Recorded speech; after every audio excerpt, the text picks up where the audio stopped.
merecendo essa oportunidade. É uma honra muito grande. Uma honra muito grande para mim representar o Eduardo Campos, um grande brasileiro que não perdeu sua vida em vão.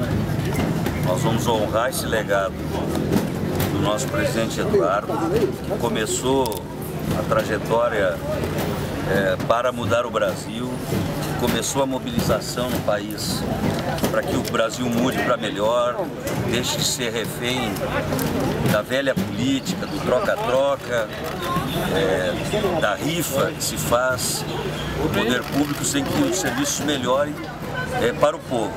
Então esse compromisso que eu recebo do Partido Socialista Brasileiro, da família de Eduardo Campos, do PSB de Pernambuco, nós vamos honrar com muito trabalho, e honrar um homem que morreu no fronte da batalha. E nós vamos dar sequência a isso. Eu estou muito honrado com a Marina, que é uma grande companheira, uma candidata séria, responsável, que gera encantamento na juventude brasileira, nos brasileiros, pelo seu modo simples de olhar e fazer e pensar as coisas. E tenho certeza que juntos nós vamos trabalhar bastante, vamos andar pelo Brasil nesses 47 dias com o nosso programa de governo, que é a nossa real carta de compromisso, é o programa de governo que foi elaborado.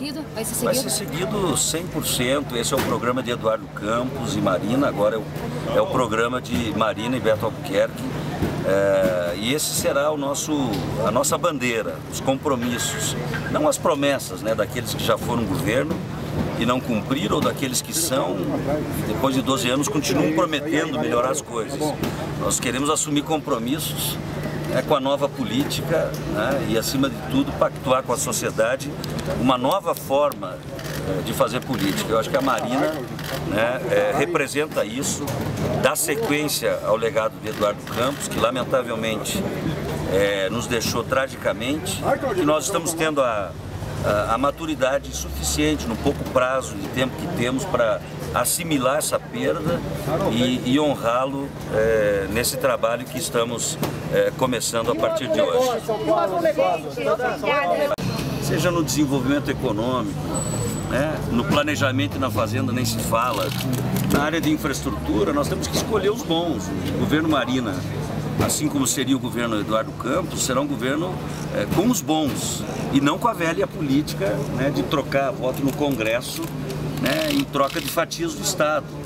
Isso fez com que até a Petrobras entrasse na linha de tiro de corrupção que envergonha o nosso país. Então, nós temos que mudar a política e mudar a relação de se fazer política no nosso país. Essa é a nossa tarefa e eu vou ter o maior prazer de falar com vocês novamente. Obrigado, candidato. Obrigado, candidato. A CNA ouviu as nossas propostas, conhece as propostas, elas estão mantidas. Eu acho que tem muita gente que tem preconceito com a Marina, talvez porque seja uma mulher, talvez porque seja uma mulher negra, mas sem ouvi-la. Tem muita gente que ouve os outros falar da Marina e acha que o que o outro disse sobre Marina é mais importante do que ouvir a Marina. Quem ouvir a Marina na campanha vai ver que há muitos preconceitos absolutamente despropositados que não são verdadeiros. E a sucessão lá no Senado? Amanhã, depois nós